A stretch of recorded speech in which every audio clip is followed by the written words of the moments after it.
সুপ্ৰভাত ছাত্ৰ ছাত্ৰীসকল, আমি পঞ্চমমান শ্ৰেণীৰ আমি আৰু আমাৰ পৰিৱেশ বিষয়টোৰ প্ৰথম পাঠটো আমাৰ পৰিৱেশৰ দ্বিতীয় খণ্ড আগবঢ়াবলৈ লৈছোঁ।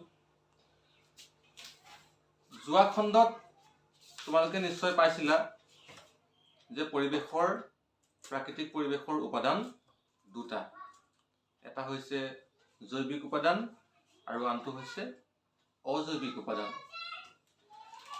এতিয়া উদ্ভিদ, প্ৰাণী, অণুজীৱ এইবোৰ হৈছে পৰিৱেশৰ একোটা জৈৱিক উপাদান। এতিয়া আমি আজি পাঠটোত উদ্ভিদৰ বিষয়ে শিকিবলৈ পাম। এতিয়া উদ্ভিদ কি? উদ্ভিদ হৈছে পৰিৱেশৰ এটা মুখ্য জৈৱিক উপাদান। কাৰণ প্ৰকৃতিত কেৱল উদ্ভিদেহে নিজৰ আহাৰ নিজেই তৈয়াৰ কৰিব পাৰে। প্ৰাণীয়ে নিজৰ আহাৰ নিজেই তৈয়াৰ কৰিব নোৱাৰে। সকলোবিলাক প্ৰাণী খাদ্যৰ বাবে উদ্ভিদৰ ওপৰত নিৰ্ভৰশীল। উদ্ভিদে নিজৰ আহাৰ নিজেই তৈয়াৰ কৰিব পাৰে আৰু সেই খাদ্য আমি আহাৰ হিচাপে গ্ৰহণ কৰোঁ। উদ্ভিদে প্ৰস্তুত কৰা অতিৰিক্ত খাদ্য শিপা, গা-গছ, ফল, কাণ্ড আদিত জমা কৰি ৰাখে। মানুহৰ দৰে সকলোবিলাক জীৱ-জন্তু খাদ্যৰ বাবে উদ্ভিদৰ ওপৰত নিৰ্ভৰশীল।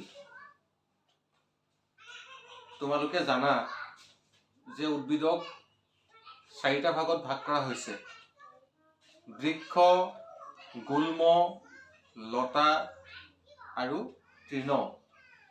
কিন্তু এই 4 ভাগৰ উপৰিও আমাৰ প্ৰাকৃতিক পৰিৱেশত আৰু কিছুমান উদ্ভিদ আমি দেখিবলৈ পাওঁ। সেইবোৰ হ'ল শেলাই, ভেঁকুৰ, মছ আৰু ঢেকীয়া জাতীয় উদ্ভিদ। তোমালোকে বাৰু শেলাই দেখিছানে? পুখুৰী, নিজৰা আদিত জেলিৰ নিচিনা এটা সেউজীয়া আৱৰণ উপঙি থকা তোমালোকে নিশ্চয় দেখিছা। সেইবোৰে হৈছে শেলাই। পচা কাঠ আৰু গেলা পচা আদিত বেংছতাৰ নিচিনা এটা ছাতিৰ নিচিনা কিছুমান উদ্ভিদ তোমালোকে দেখিছানে বাৰু?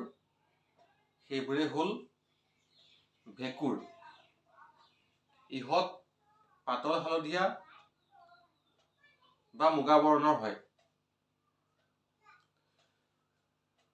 পত্ৰভৰিত নথকা বাবে ভেঁকুৰে নিজৰ আহাৰ নিজেই তৈয়াৰ কৰিব নোৱাৰে।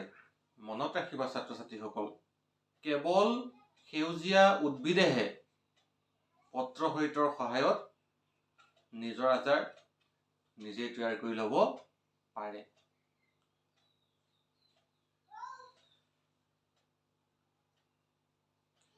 শেলাই আৰু ভেঁকুৰৰ শিপা, কাণ্ড আৰু পাত নাথাকে।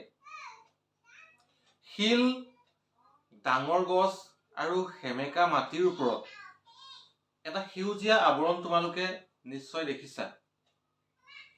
সেইবোৰে হৈছে মছ। ইহঁতৰ পাত আছে আৰু গা-গছ চেপেটা আকৃতিৰ।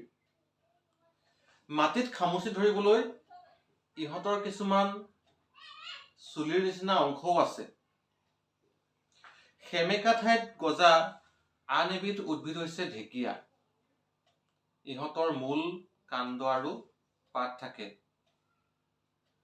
ঢেকীয়াই নিজৰ আহাৰ নিজেই তৈয়াৰ কৰি ল'ব পাৰে। এতিয়া সকলো পৰিৱেশতে সকলোবিলাক উদ্ভিদ পোৱা নাযায়। কিছুমান বিশেষ পৰিৱেশত আমি ভিন ভিন ধৰণৰ উদ্ভিদ দেখিবলৈ পাওঁ। তোমালোকে এটা কাম কৰিবাচোন, তোমালোকে ঘৰত আজৰি সময়ত তোমালোকৰ চৌপাশে থকা উদ্ভিদসমূহৰ এখন তালিকা প্ৰস্তুত কৰি কমেণ্টত তোমালোকে জনাবা।